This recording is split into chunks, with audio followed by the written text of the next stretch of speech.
નમસ્કાર વિદ્યાર્થી મિત્રો, મારી યુટ્યુબ ચેનલ સંજય પટેલમાં આપ સૌનું હાર્દિક સ્વાગત છે।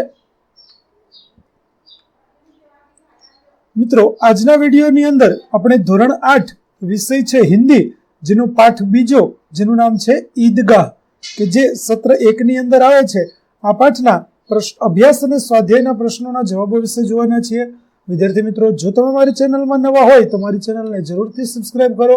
વિડીયો સારો લાગે તો લાઇક કરો, શેર કરો અને બેલ નોટિફિકેશન ઓન કરો, જેથી મારા આગળના તમામ વિડીયો પણ આપને મળતા રહે।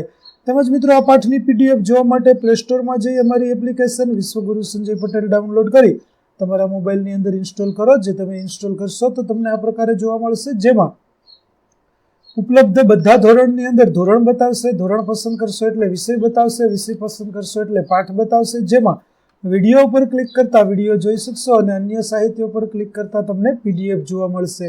તો આશા રાખું છું અમારી એપ્લિકેશન આપને ગમશે, જરૂર ડાઉનલોડ કરજો। તો ચાલો મિત્રો, હવે શરૂ કરીએ પાઠ બીજો, ईदगाह। સૌપ્રથમ અભ્યાસના પ્રશ્નો, નિમ્નલિખિત प्रश्नों के उत्तर दीजिए। पहला, हामिद ने चिमटा ही क्यों खरीदा? उत्तर, हामिद को लोहे की दुकान पर चिमटा देखकर ख्याल आया कि दादी के पास चिमटा नहीं है। तवे से रोटियां उतारते समय उसकी उंगलियां जल जाती है। चिमटा ले जाने पर वे जरूर प्रसन्न होगी। चिमटा होने पर उसकी उंगलियां नहीं जलेगी और घर में एक काम की चीज भी हो जाएगी। खिलौने और मिठाइयां खरीदने में तो पैसे की बर्बादी ही है। ऐसा सोचकर हामिद ने और कोई चीज न खरीदकर चिमटा ही खरीदा। दूसरा प्रश्न, चिमटा खरीदने के लिए हामिद कौन से कारण बताता है? तो हामिद ने बड़े गर्व के साथ अपने साथियों को बताया कि चिमटा सबसे बड़ा खिलौना है। इसे कंधे पर रखो तो यह बंदूक हो जाएगा। हाथ में लेने पर फकीरों का चिमटा हो जाएगा। चिमटे से मंजीरे का काम भी लिया जा सकता है। यदि वह एक चिमटा जमा दे तो सभी के खिलौनों की जान निकल जाए। उसका चिमटा तो बहादुर शेर है, वह आग पानी में, आंधी तूफान में बराबर डटा रहेगा। इस प्रकार हामिद ने चिमटा खरीदने के पीछे कई कारण बताए और उसकी सर्वोपरिता सिद्ध की। तीसरा प्रश्न, बुढ़ी अम्मा का क्रोध स्नेह में क्यों बदल गया? तो हामिद के चिमटा लाने पर अम्मा को दुख हुआ। उसे हामिद की नासमझी पर क्रोध भी आया। हामिद ने दादी से कहा कि रोटियां पकाते समय तुम्हारी उंगलियां जल जाती है, इसलिए मैं चिमटा लाया हूँ। यह सुनकर बुढ़ी अम्मा का क्रोध स्नेह में बदल गया। हामिद के त्याग, सद्भाव और विवेक पर वह न्योछावर हो गई।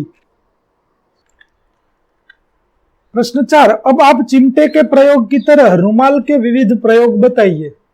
उत्तर, रुमाल का उपयोग हाथ, मुंह और पसीना पोंछने में किया जाता है। उसके अन्य उपयोग भी है, जैसे तेज धूप में उसे सिर पर बांध सकते हैं। हल्की बारिश में भी वह कुछ हद तक सिर को भीगने से बचा सकता है। थैली न हो तो यह शाक सब्जी आदि बांधने के काम आ सकता है। रुमाल से जादू के कुछ प्रयोग भी किए जाते हैं। दूसरा प्रश्न, इस कहानी का शीर्षक ईदगाह की ही क्यों रखा गया? आप इसके अलावा कौन सा शीर्षक देना चाहेंगे, क्यों? तो ईद की नमाज पढ़ने के लिए गांव के लोग ईदगाह जाने की तैयारी करते हैं।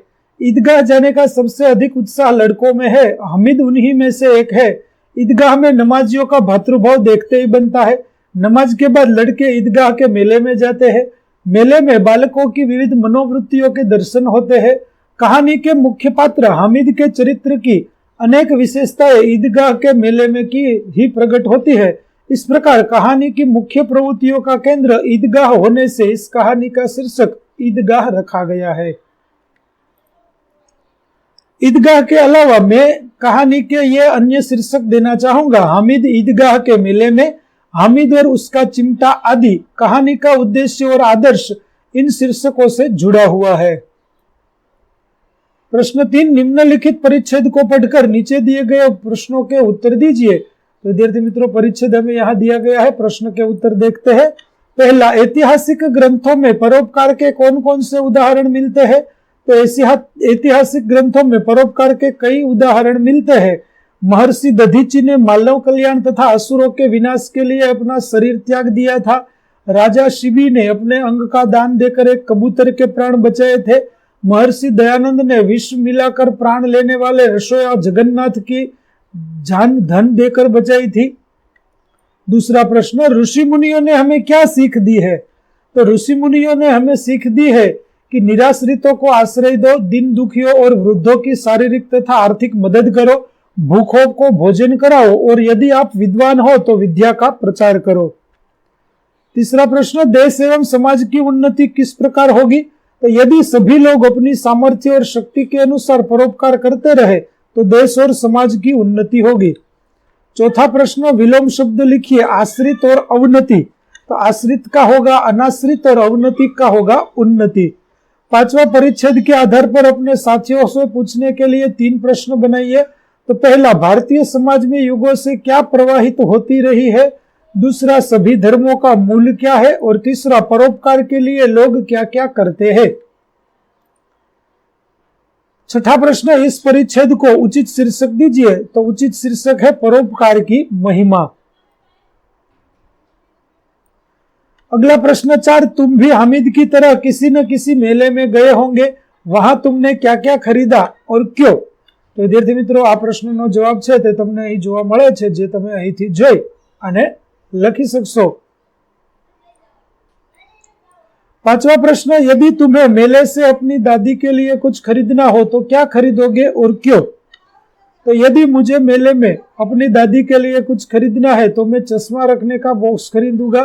दादी ने कुछ दिनों पहले ही नया चश्मा बनवाया है। चश्मे के साथ बॉक्स मिला था, पर एक दिन बॉक्स दादी के हाथ से गिरकर टूट गया। अब दादी अपना चश्मा सुरक्षित रखने के लिए बहुत चिंतित रहती थी। पिताजी से कई बार बॉक्स लाने के लिए वे कह चुकी थी, पर वे भूल जाते या व्यस्तता के कारण नहीं ला पाते। इसलिए मेले में यदि अच्छा बॉक्स मिलेगा तो मैं सबसे पहले वही खरीदूंगा। अपनी जरूरत की चीज पाकर दादी बेहद खुश होगी और मुझे दिल खोलकर आशीर्वाद देगी। विद्यार्थी मित्रों, અહીં અભ્યાસના પ્રશ્નો પૂરા થાય છે। હવે આપણે જોઈએ સ્વાધ્યાયના પ્રશ્નો, જેમાં પહેલો પ્રશ્ન છે, प्रश्नों के उत्तर दीजिए। पहला, रोजे के दिन मुसलमान क्या करते हैं? तो सूर्योदय से सूर्यास्त तक कुछ भी न खाने पीने का अर्थात उपवास को रोजा कहते हैं। दूसरा, रमजान ईद के दिन मुसलमान लोग कहाँ जाते हैं? तो रमजान ईद के दिन मुसलमान नमाज अदा करने के लिए ईदगाह जाते हैं। तीसरा, दुकानों में कौन कौन से खिलौने मिल रहे थे? तो दुकानों में सिपाही, गुजरिया, राजा, वकील, भिस्ती, धोबीन आदि मिट्टी के खिलौने मिल रहे थे। प्रश्न 2, पेंसिल में लिखे शब्दों के समानार्थी और विरुद्धार्थी शब्द लिखिए। तो चलिए लिखते हैं। शीतल का समानार्थी ठंडा और उष्ण, प्रसन्न का खुश और खीन, गरीब का दीन और अमीर, अंधकार का अंधेरा और प्रकाश, स्नेह का प्रेम और घृणा, पुरानी का प्राचीन और नई। प्रश्न 3, मुहावरे, अर्थ और वाक्य प्रयोग। पहला, बेड़ा पार लगाना यानी संकट से बचाना। वाक्य, भगवान ही गरीबों का बेड़ा पार लगाता है। दूसरा, बाल बाका ना होना, जरा भी नुकसान ना होना। वाक्य, डाकुओं ने गोलियां चलाई थी पर किसी का बाल बाका ना हुआ। तीसरा, छाती पीट लेना यानी दुख प्रकट करना। वाक्य, बेटा गुस्से में आकर चला गया तो माँ ने छाती पीट ली। चौथा है दिल चीरना यानी बहुत दुख होना। वाक्य है, बेटी की बुरी करतूतों ने माँ का दिल चीर दिया। अगला है रूपरेखा के आधार पर कहानी पूर्ण कीजिए। तो सच्ची माँ अथवा न्यायाधीश का फैसला। यहाँ पर कहानी है हमें दी गई है। किसी नगर में 2 स्त्रियां पास पड़ोस में रहती थी। उनमें एक स्त्री बड़ी चालाक और झगड़ालू थी, उसके कोई संतान नहीं थी। दूसरी स्त्री बड़ी सरल और मिलनसार थी, उसके एक बेटा था। एक बार संतान वाली स्त्री अपने बच्चे को घर में अकेला छोड़कर बाहर गई हुई थी। मौका पाकर निसंतान स्त्री बच्चे को पालने से उठाकर ले गई, फिर वह फौरन बाहर चली गई। बच्चे के गुम हो जाने पर माँ बहुत दुखी हुई। उसने किसी तरह अपने चोर पड़ोसिन का पता लगाया और उसके पास जाकर अपना बच्चा मांगा। तब उसने कहा, यह मेरा बेटा है, मैं न दूंगी, जो चाहे सो कर ले। दोनों में खूब झगड़ा हुआ। तब लोगों ने उन्हें न्यायालय में जाकर झगड़े का निपटारा करने की सलाह दी। आखिर दोनों स्त्रियां न्यायाधीश के पास पहुंची। बच्चे पर दोनों का एक सा दावा देखकर न्यायाधीश ने अपने कर्मचारी को आदेश दिया, इस बच्चे के 2 बराबर टुकड़े करो और एक एक दोनों स्त्रियों को दे दो। न्यायाधीश का फैसला सुनकर निसंतान स्त्री तो चुप रही, पर बच्चे की मां रोकर कहने लगी, हुजूर आप बच्चे को मारिए मत, चाहे तो उसे ही सौंप दीजिए। इस तरह मेरा बेटा जीवित तो रहेगा। चतुर न्यायाधीश फौरन समझ गया कि दोनों में सच्ची मां कौन है उसने सच्ची माता को उसका बच्चा सौंप देने और निसंतान स्त्री को हिरासत में लेने का हुक्म दिया। सिख, आखिर सत्य की ही विजय होती है। प्रश्न 5वां, निम्नलिखित अपूर्ण कहानी को अपने शब्दों में पूर्ण कीजिए। मौसम में ठंडक बढ़ने लगी थी। माँ सोचने लगी कि इस साल ढेर सारे स्वेटर बनाकर बेचने हैं, जिससे अंकित की 10वीं कक्षा की फीस और पढ़ाई का खर्च निकाला जा सके। अंकित के पापा नहीं थे, एक बड़ी बहन थी। अंकित अपने घर में समृद्धि लाने के लिए प्रतिदिन सोचता रहता है। गर्मी की छुट्टियां थी। अंकित अपने मामा के घर मुंबई आया हुआ था। उन दिनों टीवी पर कौन बनेगा करोड़पति कार्यक्रम चल रहा था। मामा के प्रोत्साहन और सहायता से अंकित ने केबीसी के संचालकों से संपर्क किया। भाग्य ने उसका साथ दिया और एक दिन उसे कार्यक्रम की हॉट सीट पर बैठने का मौका मिल गया। अंकित के सामने बैठे थे बॉलीवुड के महानायक अमिताभ बच्चन। उन्होंने दर्शकों को अंकित का परिचय दिया। फिर शुरू हुई प्रश्न मालिका। अंकित खुश था और घबरा भी रहा था, लेकिन वह स्वस्थ रहा। अंकित ने उनके प्रश्नों के सही उत्तर दिए। भाग्य ने उनका साथ दिया। वह 25 लाख रुपए तक पहुंच गया। अगले प्रश्न का उत्तर उसे न सूझा। उसकी चारों लाइफलाइनें खत्म हो चुकी थी। अंकित ने गेम से क्विट करने का निश्चय किया।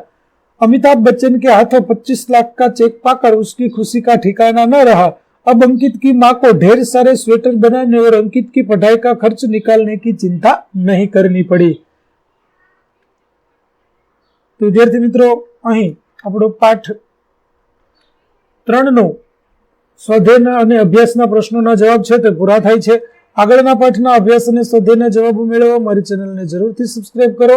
તેમજ પીડીએફ જોવા માટે પ્લે સ્ટોરમાં જઈ અમારી એપ્લિકેશન વિશ્વગુરુ સંજય પટેલ ડાઉનલોડ કરો। ફરી મળીશું પાઠ 3 ની અંદર। ત્યાં સુધી આવજો।